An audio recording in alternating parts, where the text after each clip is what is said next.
Hey everyone, this is Hailey from Cartooners, and today I would once again like to talk about the Ben 10 reboot.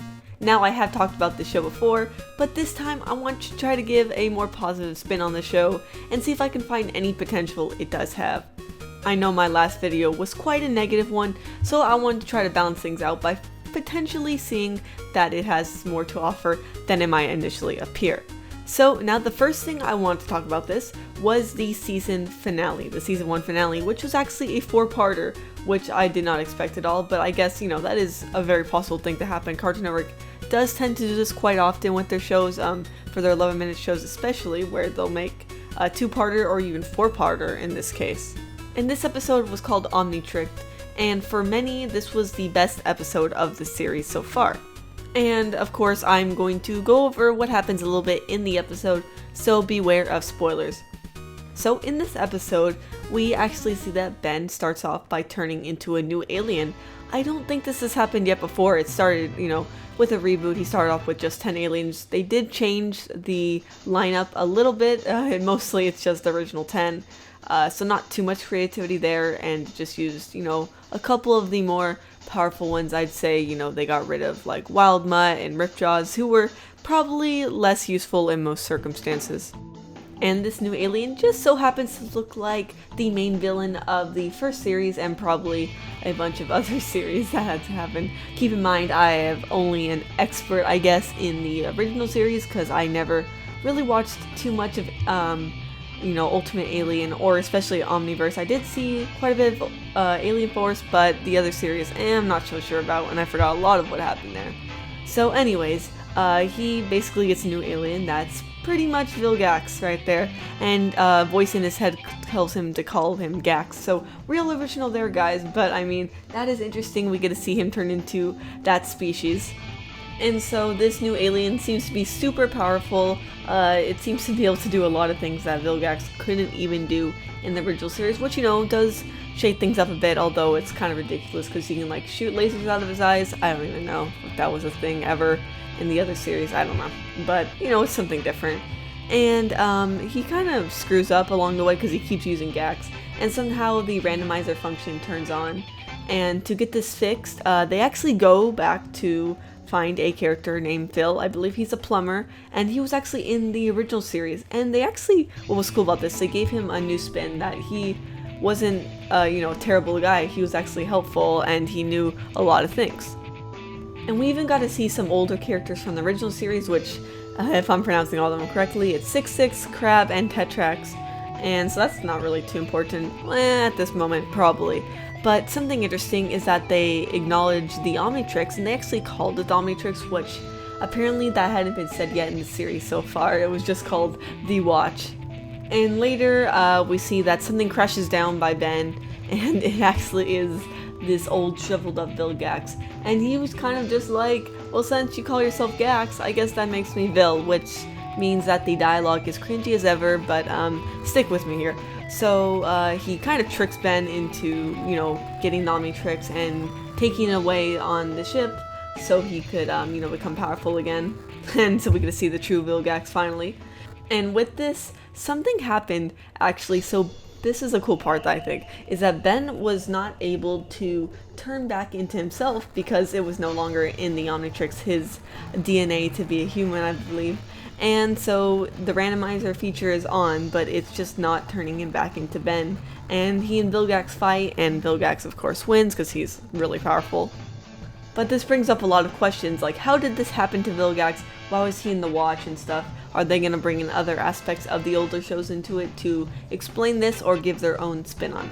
So basically, eventually Ben is able to free himself, and, he's able to use Upgrade to mess with Vilgax's ship, which is probably, I can't remember, but that might have been what happened in the original, because it seems like, once again, Vilgax is trying to take the Omni-Tricked and use it for himself to control the galaxy.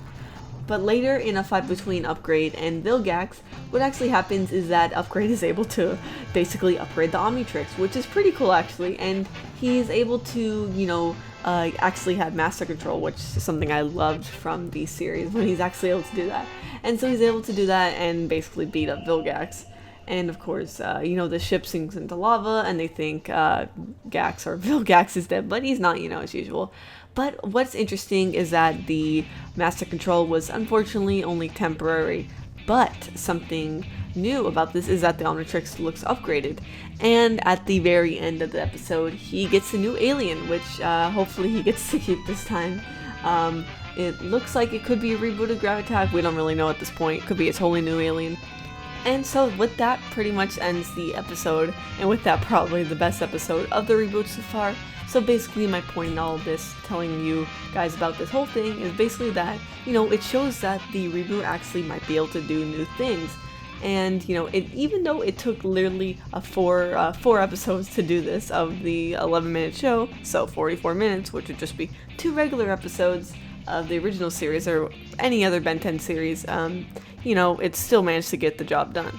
And it seems like, it is using a lot of stuff that we saw in the original series or other series of Ben 10, but at least it's not being totally unoriginal, so I gotta give it credit for that. And, of course the dialogue was still really messy and just cringy, but, at the end of the day, it kind of makes you have a little bit of hope for the reboot. In addition, there were also these shorts recently released that basically went over some cool information about each of the aliens' plants, the main 10 aliens from the reboot. And as a little kid, or when I was younger, I would have died to have something like this. I don't think we did. We barely learned about any of the alien species besides what, Ben directly learns by using their powers and whatnot. We didn't learn about the lore of their species for the most part. Very few we did. So I'm glad to see that, this reboot is doing that from the get-go. We're learning stuff. Sure, it keeps a lot of the stuff the same, but it does change stuff up, even though it's not always the best changes that they made. It's why did they change this? It was fine before. And another thing, going back to the finale, that I should mention is that it actually was written by, the people that are kind of credited for the show, or at least the original, which is Man of Action. And that could be part of why the episode was actually decent. I'm not entirely sure, because apparently they were just they didn't have the biggest influence on the original series, so maybe it wasn't them that actually made the series so great. But for this show, they are actually they haven't really wrote too much, but the episodes, they've only written 5 episodes, and actually it's a single or 1 or 2 of them that write an episode, and it's only been 5 out of the 20 plus episodes that we've gotten, I believe. So that could kind of lead to this reboot having bad quality. So maybe if they step in a little bit more, maybe things will start to improve. So I'm hoping for that, because this finale was decent and Man of Action had a part in it, so I was glad to see that. While I still do not like what this reboot is entirely, I do have a little bit of hope for it now, seeing the finale plus these little bits of lore that we're getting here and there. And it's not literally the worst reboot I've ever seen. There are worse out there, and unfortunately it seems like all the negatively rated reboots are those that were done in the original shows were in the 2000s or very end of the 90s. And because of that, it seems like the creators of these reboots didn't grow up with the show, so don't have as much care, or don't take as much effort into making them, which is really sad to see, because Ben 10 was definitely a big part of my childhood, and seeing it mess with this occasion like this time and time again really breaks my heart. But I do have hope at the end of the day. So guys, let me know your thoughts about this. Do you think there's any redemption for the Ben 10 reboot, or is it already way too late for it to see any positives and it will just be another bad reboot of Cartoon Network? Let me know down in the comments below, and I will sure to check them out so I can talk to you guys about that.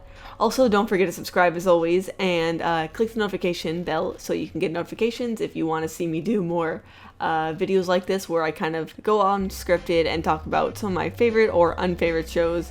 Just let me know down in the comments as well. So thank you Patreon supporters for supporting videos like these, because these are definitely not your regular theory videos, but I still love talking about cartoons, even if it's not like the big ones like Steam Years. Thank you guys for watching, and I will see you in the next video.